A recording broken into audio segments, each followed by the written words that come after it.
Have you ever heard of a factory that picks up and moves every 6 months?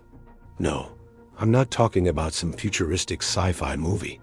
I'm talking about a brilliant, if a little mischievous, business idea that could, in theory, let you avoid taxes ... forever. Imagine a factory built right on the border between two countries. This isn't just any factory. It's designed to be mobile. Think of it as a massive building on wheels. Or perhaps a collection of modular units that can be easily disassembled and reassembled. So, why would anyone go through all this trouble? The answer is simple: taxes. Or more specifically, tax holidays. Many countries and special economic zones offer incredible incentives to attract new businesses. These can include zero corporate tax, no value-added tax, and even grants for setting up shop. These deals are designed to boost the local economy by bringing in jobs and investment. However, these holidays don't last forever. They typically run for a limited time, maybe 6 months, a year, or a few years. Once the holiday period is over, you're expected to start paying taxes like everyone else. But what if you didn't have to? This is where our border factory comes into play. Let's say we build our factory right on the border between country A and country B. Country A is offering a fantastic 6-month tax holiday for new businesses. We set up our mobile factory just inside their border and start production. We hire local workers. We're contributing to their economy, and we're enjoying all the benefits of being a new business completely tax-free. Everything is going great. Then, the 6-month mark approaches. The tax holiday is about to expire, and Country A's tax authorities are getting ready to send us our first bill.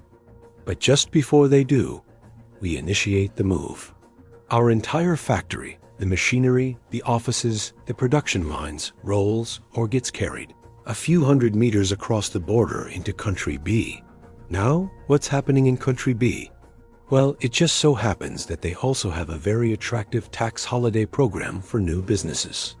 Since we've just arrived in Country B, we are, for all intents and purposes, a brand new business in their jurisdiction. So we apply for their new business grant and their tax holiday. And just like that, we're back to operating tax-free for another 6 months. When the 6 months in Country B are up, what do? You guessed it. We pack up and roll right back across the border into Country A. By now, enough time has passed, or perhaps we can register under a slightly different company name, allowing us to qualify as a new business all over again. We're essentially caught in a perpetual loop of being a new company, constantly reaping the benefits of introductory offers without ever having to settle down and pay the standard rates. This concept sounds almost like a cheat code for business, doesn't it? The core idea is exploiting a loophole in the system. Each jurisdiction views the factory's arrival as a new investment, triggering a fresh wave of incentives. We're not breaking the law in either country. We're simply playing their own systems against each other. The factory itself would need to be an engineering marvel. A modular design seems most practical. Imagine large, prefabricated sections that can be quickly disconnected, moved on heavy-duty trucks, and reconnected to the grid and utilities on the other side. Or for a more dramatic image, picture the entire facility built on a massive platform with powerful hydraulic wheels that can slowly but surely crawl across the borderline. Of course, the practical challenges are enormous. The logistics of moving an entire factory every 6 months would be a nightmare. You'd have to deal with customs and import-export regulations every single time, even if you're only moving a few hundred meters. You'd need a workforce that's comfortable with their workplace, literally changing countries twice a year. And you'd need the cooperation, or at least the benign ignorance, of 2 neighboring governments. They might get wise to the scheme pretty quickly.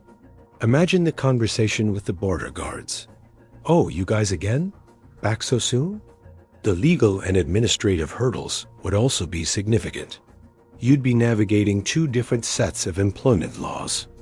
2 different utility providers, and 2 different regulatory environments.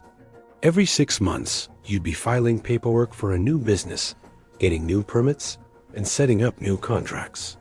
The amount of administrative overhead could potentially outweigh the tax savings. But let's push past the practicalities for a moment and just appreciate the sheer audacity of the idea. It's a perfect example of lateral thinking. Instead of figuring out how to reduce a tax bill, it redefines the problem entirely. How do you avoid having a tax bill in the first place? It's about staying in a permanent state of newness. This isn't just about saving money. It's about playing a game with the system itself. The factory becomes a kind of nomadic entity, belonging to no single nation, but taking advantage of them all. This thought experiment also shines a light on the nature of international business and tax competition. Countries are constantly trying to one-up each other to attract foreign investment. They dangle these juicy carrots, tax holidays, grants, subsidies to get companies to set up on their soil. The border factory simply takes this competition to its most logical and absurd conclusion. If the incentives are designed for new arrivals, then the most efficient strategy is to be a perpetual new arrival. Could something like this ever actually exist? In this exact form, probably not. The legal and logistical complexities are likely too great. Governments would probably close this loophole the second they realized what was happening. They could easily add a clause that says a business is not new if it was just operating across the border a week ago. However, the spirit of the border factory is very much alive in the world of international business. Large corporations are masters at moving assets, profits, and intellectual property across borders to minimize their tax burden.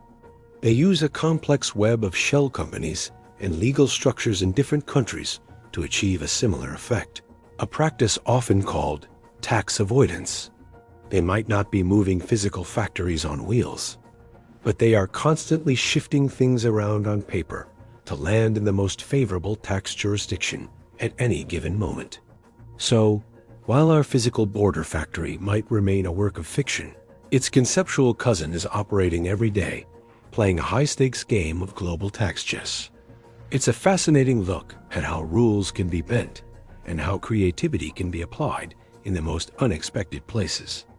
It's a story of innovation, legal gymnastics, and a little bit of rebellion against the status quo. So next time you see a building near a national border, take a closer look. You never know. It might just have wheels. Thanks for watching. If you enjoyed this dive into creative and slightly crazy business ideas, make sure to hit that like button and subscribe for more. Let me know in the comments what you think is the border factory genius, or just plain unworkable. See you in the next video.